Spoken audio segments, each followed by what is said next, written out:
The 2018 Stanley Cup went to the Washington Capitals.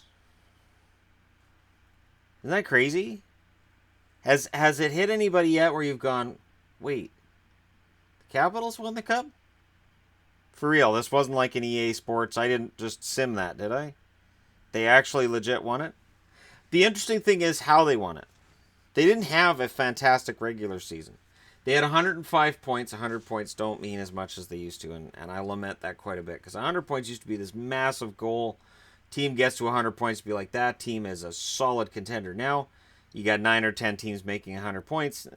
Yeah, they got 100 points, but I don't know if they're going to do anything in the playoffs. It's so weird. And it was down 13 points from the year before, down 15 points from where they were 2 years before this one, and up 4 points from where they were in 2014-15, and way ahead of where they were in 2013-14 when they last missed the Stanley Cup playoffs. And the Hounds were out in 2013-14 for Alex Ovechkin.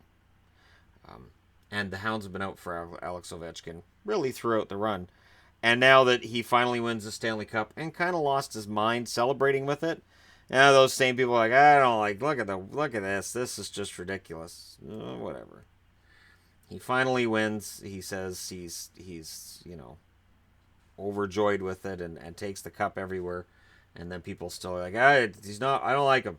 We get it. People don't like him. I used to not like him. I used to be one of those guys who was very anti-Ovechkin, but over the years he's won me over and his game has evolved. He's less one-dimensional than he used to be. As said, they made the last 4 playoffs. Out of 44 seasons, they've made the playoffs 28 times.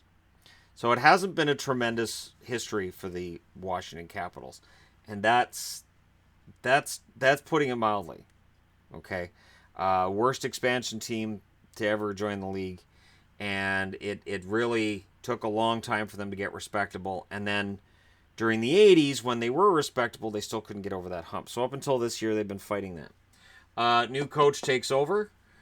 It should be a seamless transition, but there have been plenty of transitions in the past that look like they should be seamless that weren't. So watch them their first 10 games and see how things go under a new coach. GM Brian McClellan, there were certainly people who felt that he'd spent his way into a corner with the Washington Capitals, and now he's got out of it. He's got out of it because they kept John Carlson. That was the major thing they had to worry about, was losing John Carlson.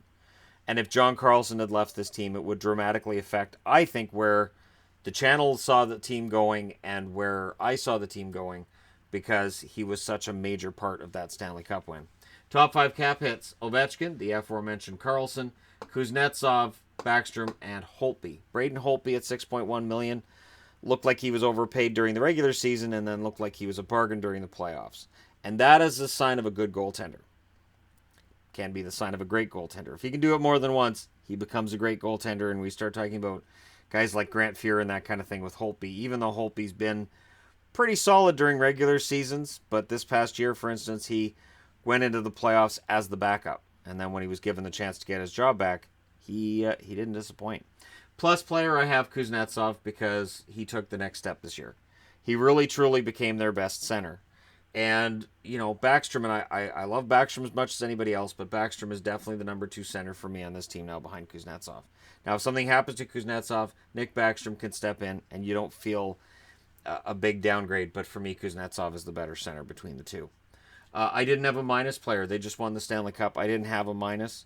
I could have reached for one of their extra defensemen or a fourth liner or something, but there's no minus. Now, the funny thing is, if they lost in the first round, let's say Columbus, after getting that 2-0 series lead, didn't fold up.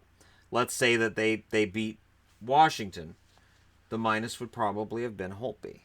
Because going into the playoffs, Grubauer is the starter, and if they don't overcome that 2-0 series deficit, we'd be talking about a Holtby, or what also could have happened, not just Holtby, but they could have fired the coach. Barry Trotz could have been out and could have been fired if Columbus knocks him out in the first round.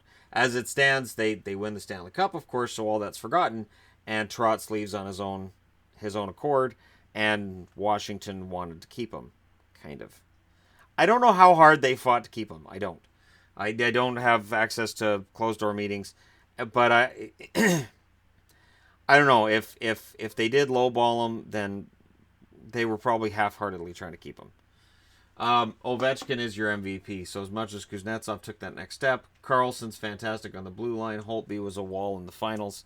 Without Ovechkin playing really well and being Ovechkin, this team likely doesn't get anywhere near repeating this year.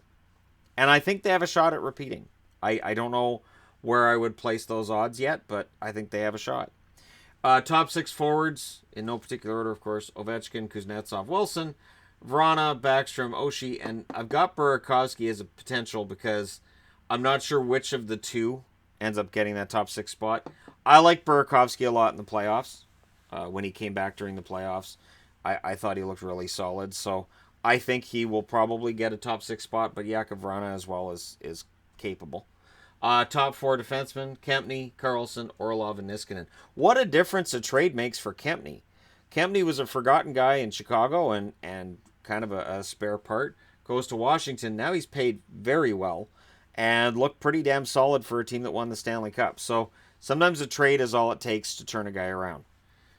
Net, well, there's some debate about this. Holtby and Phoenix Copley are supposed to be the battery, but Copley I'm wondering about because he doesn't have NHL experience, and there's a kid coming in who I think could push him out. The additions, Nick Dowd's an addition. Now he comes over from Vancouver. He looked kind of disinterested a little bit in Vancouver, but again, I could forgive him for that. So Dowd's going to be just a depth guy. There wasn't anything major done because you just won the Stanley Cup, so you don't need to do anything major.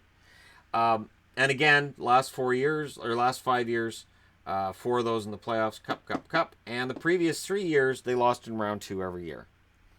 So we were expecting 2018, lost round 2 and done. Here you go, you're out of here. And it didn't happen. Potential rookies: Shane Gersich, who made an impression in brief call-ups with the team. We'll see how he does. Number 2 on the list, I've got Ilya Samsonov because Samsonov could very well push for that backup spot right away. The question becomes this: is Samsonov, if he's your future starter, is he better off playing backup minutes in the NHL, or is he better off being a starter in the American Hockey League? And that's the question that they're going to be looking to answer. Lucas Johansson is number 3 on the list because he's a first-round draft pick. He's a blue liner, and I liked him a lot before he was drafted. And I think he's got a shot at coming in because while they don't have the cap problems they did, if they can get a couple of guys in here on entry-level contracts, it eases that problem even more. So I would look for Johansson to be given a shot at least at sticking at some level with the team. Although they brought Orpik back, so bringing Orpik back means that maybe we're looking at a situation where a guy like Johansson spends an extra year honing his craft outside the National Hockey League. How did the channel see it? Well, the channel's pretty unanimous. This team's top 2. 55.1% of the vote said first. 31.7% of the vote said second. 8.8% of the vote said third. 2.3% of the vote said fourth. 1% of the vote said fifth. 0.2% of the vote said sixth. There were 2 votes that had them in seventh. And then 0.2% of the vote had them in eighth. The Capitals are not finishing 6th, 7th, or 8th. I don't know if that's Pittsburgh fans or just people trolling and trying to turn the whole poll upside down. But either way, valiant effort. Didn't go very far. But hey, you've got to make the effort, right?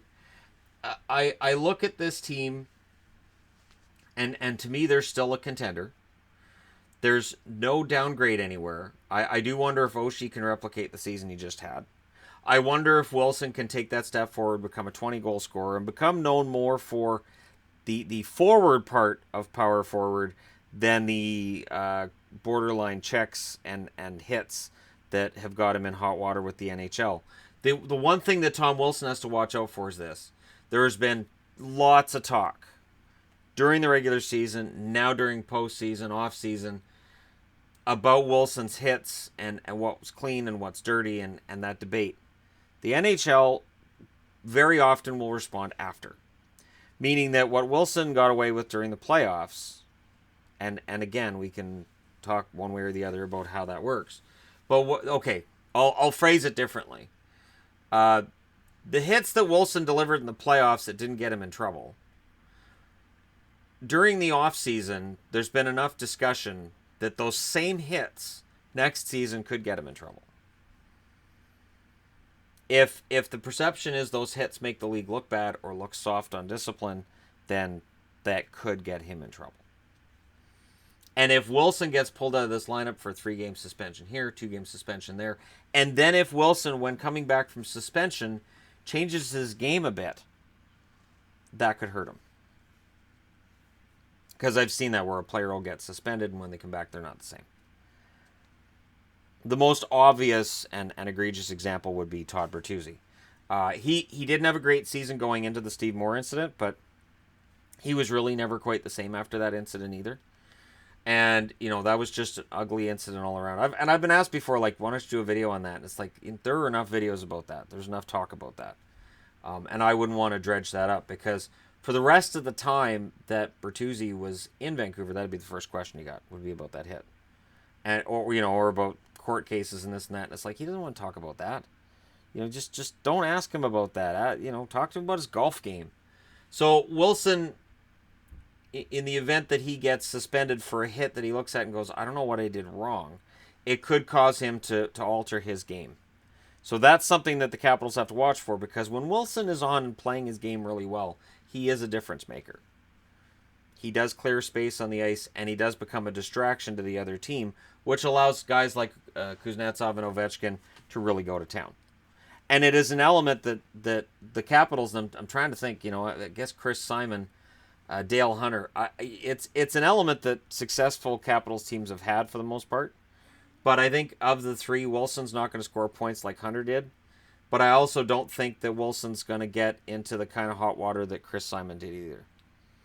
So there you go. My pick, personally, I'm picking Washington to finish second in the division. I think Pittsburgh's going to win the division, but I think in the playoffs, I think Washington's better off as underdogs anyways. And Washington was fighting that whole underdog thing throughout the playoffs. Even in the first round against Columbus, it seemed like they were underdogs. They're down 2-0, and yeah, they were underdogs. And they came back, they won 4 in a row, and then they're up against Pittsburgh, and they're underdogs. So I don't worry about if they finish second, does that mean they're going to lose? Because second hosts third. Third place, according to my predictions, would be Philly. I think they beat Philly, and then in the second round, they'd probably play Pittsburgh. And even with Pittsburgh having home ice, I think psychologically Washington's now on their even, and it's now an even playing field where it didn't used to be. But there you go, the Washington Capitals season preview. Let me know your thoughts in the comment section below. Don't forget to hit like and subscribe if you're browsing your way through. You just happened upon this video. And hey, congratulations to Nathan Walker as well on being an Aussie with a Stanley Cup.